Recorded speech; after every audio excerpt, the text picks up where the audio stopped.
standing before you this morning, behind the mic, and I'm about as uncomfortable as I can be. I keep wanting to take off over here.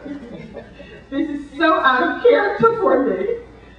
However, I'm standing before you, and if you remember nothing else that I've said this morning, is that it is urgent that the nonprofit sector embrace principles from the for-profit sector for your success.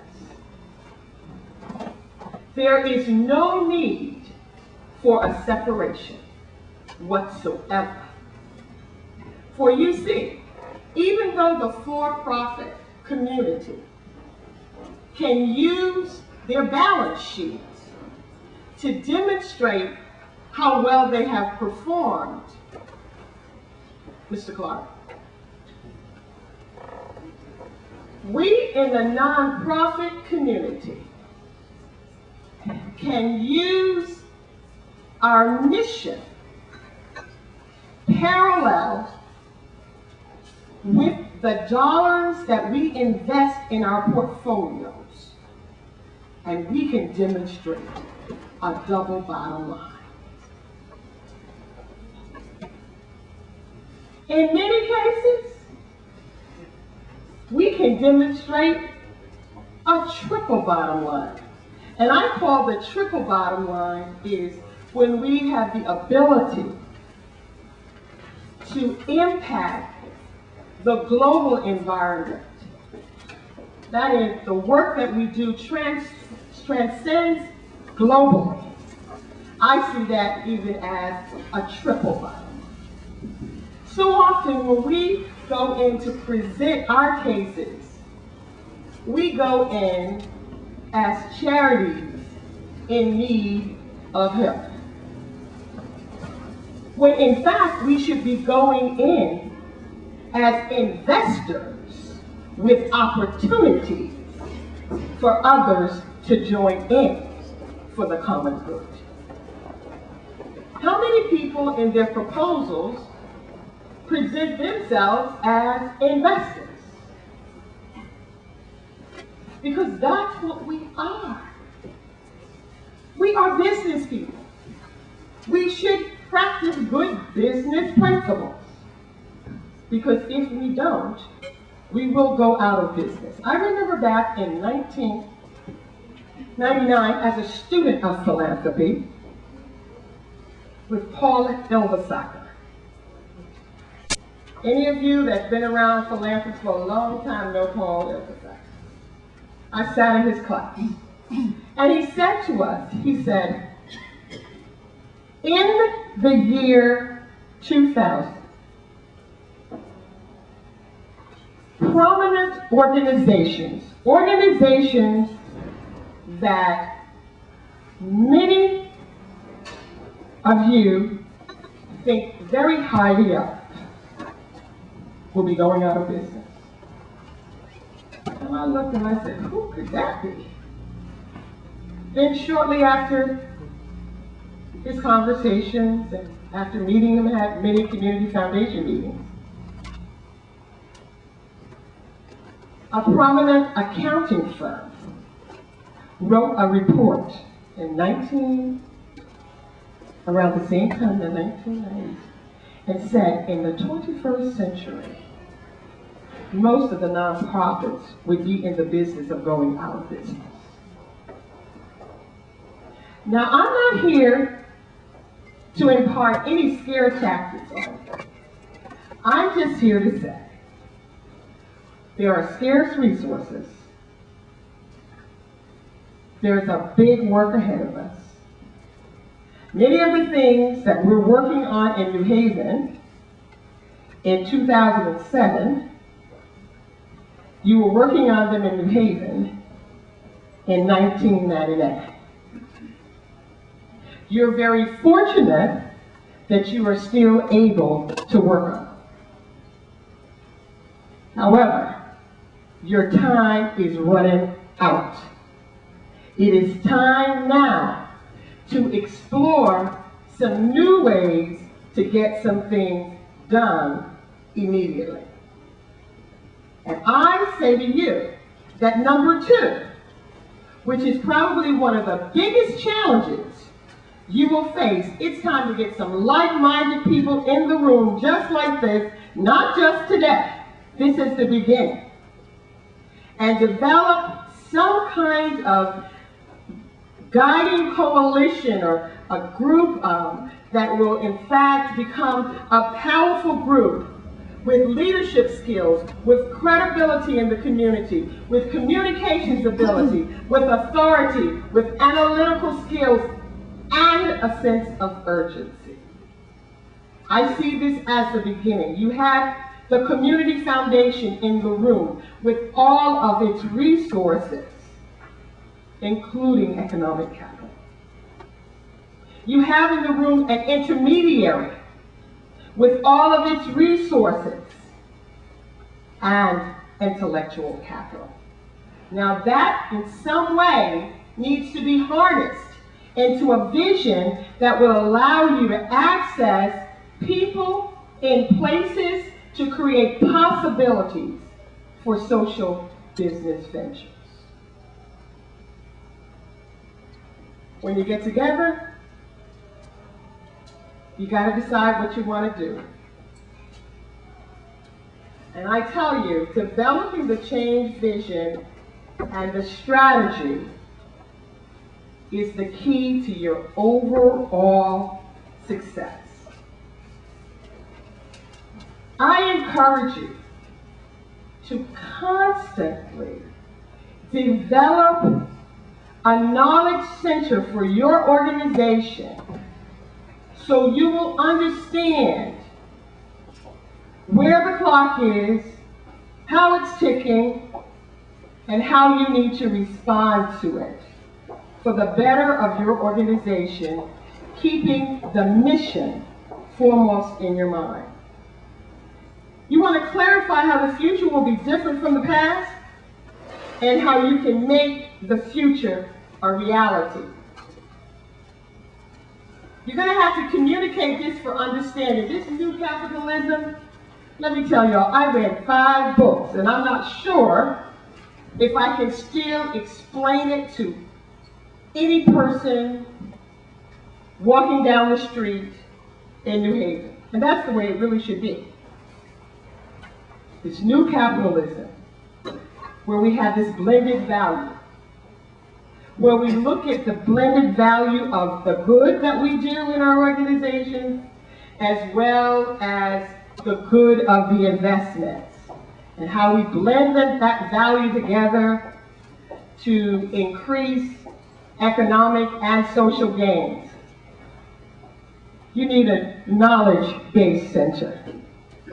But we all need to be familiar with these new capitalists, because they are going to impact how social change is funded in our nation. I'm going to get back to the education, because I was looking at an evaluation of Teach for America. Most people in this room have heard of Teach for America. That was the social business venture with Linda Kopp. Very exciting young lady, wanted to recruit a diverse team of teachers, could make it happen very good. The idea was well received. She received millions of dollars, and then one day she found herself hardly being able to pay the bills. Now, most of us don't know about Wendy's experience when she could not pay the bills, when she was literally scurrying bi-weekly to make the payroll. But what we can learn from that venture is the importance of measuring what matters. See, we were measuring the number of teachers that she could get out of Spelman and the other universities around the country. We weren't looking specifically at that global mission she had for really improving student outcomes by bringing some of the best and brightest to neighborhoods around America. It got very exciting recruiting people and expanding the staff as a result of the recruiting efforts. In that process, they lost sight of the vision. I'm pleased to report, though, that Wendy is doing very, very well funded. Another example. I don't know how many of you have heard of Schools for the Future. Schools for the Future. I'm speaking a lot about a sector because that's a sector that I'm very much so involved in. You need to know your market very well. Schools for the Future. A wonderful prize-winning paper written at Harvard School of Education by a young 20-some-year-old who now is impacting principals that come into urban schools, funded with millions of dollars. Openly admits he has no experience whatsoever in managing money. I was only writing a paper. And a venture capital group gave me the money. I'm telling you this because as you begin to plan, you need to know what's happening out there in the marketplace. There are venture capital funds that are popping up around the country. There are angel investors that are popping up around the country, funding causes that are close and dear to their hearts, that they see a need for, and that they can demonstrate a double bottom line. And I've been researching them for a while, and it's really interesting. They even have conferences where people are only invited who have $5 to $10 million in discretionary income that they're willing to give away on that in that particular setting on that particular date. How many of you know about that? How many of you know about this venture, this money out there? We need to begin to research that. When we put this guiding coalition together, the one thing that concerns me about the philanthropy community is that we get so involved in doing good that we lose sight of the need for us to access what I call intellectual capital to take us to the next level. Whenever you know that you know that you know something, it's time for you to study something else. That's what I mean when I talk about this urgency. Too few of us in the nonprofit community are developing the skill sets necessary for the 21st century. The iceberg is melting. Funders are looking for sharp individuals, well-rounded, understand the need to think globally, to act locally. It's very, very important.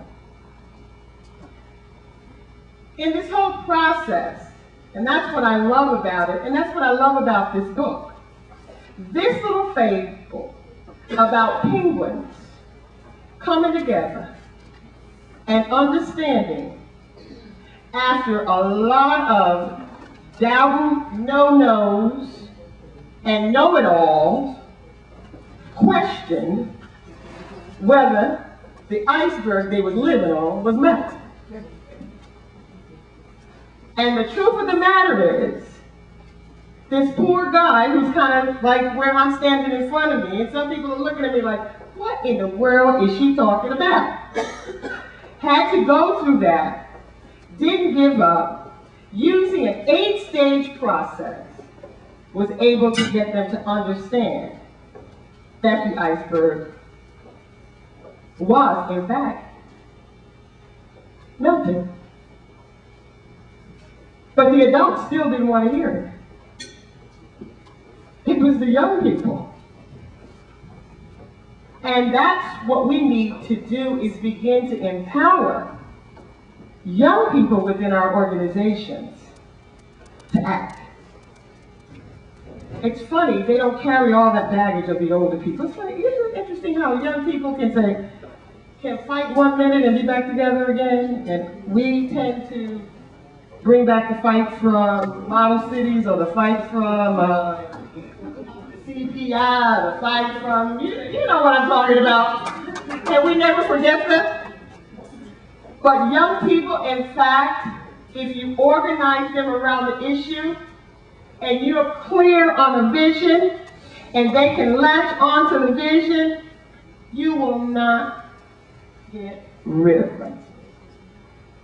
Empower some other people to act.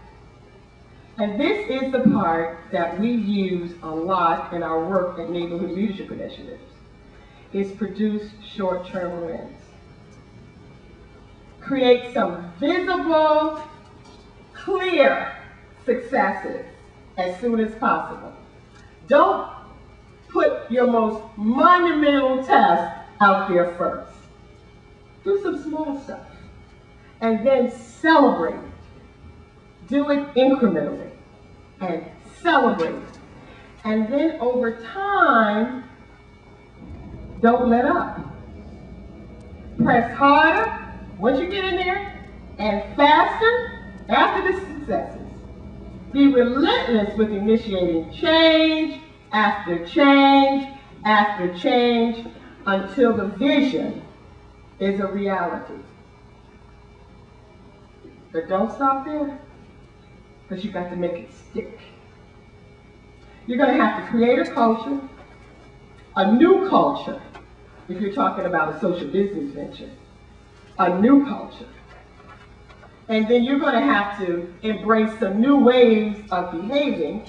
And as leaders of nonprofit social business ventures, you're going to have to make sure they succeed until they become strong enough to replace old traditions.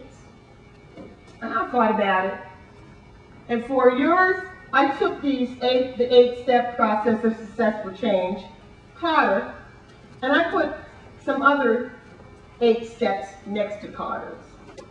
And I wish you could have seen the visual, because the visual is actually an individual with an eye going over a big wall. Okay? Because the truth of the matter is, changing and succeeding under any conditions requires a new vision. You got to really stop talking about what other people are not doing and take that speck out of your own eye. Well, I don't have a speck in my eye. Well, maybe you might need to put on some glasses, because you might not have a 20/20 vision. Or maybe the vision might be a little blurred. But if you're really going to create a social business enterprise to meet the wide array of needs of people in the New Haven community, you're going to have a broad vision. So this is what I came up with. I came up with my little 8 steps for changing and succeeding under any condition. The first is make a strong case for the change for your organization. I mean a strong case. In order to make a strong case,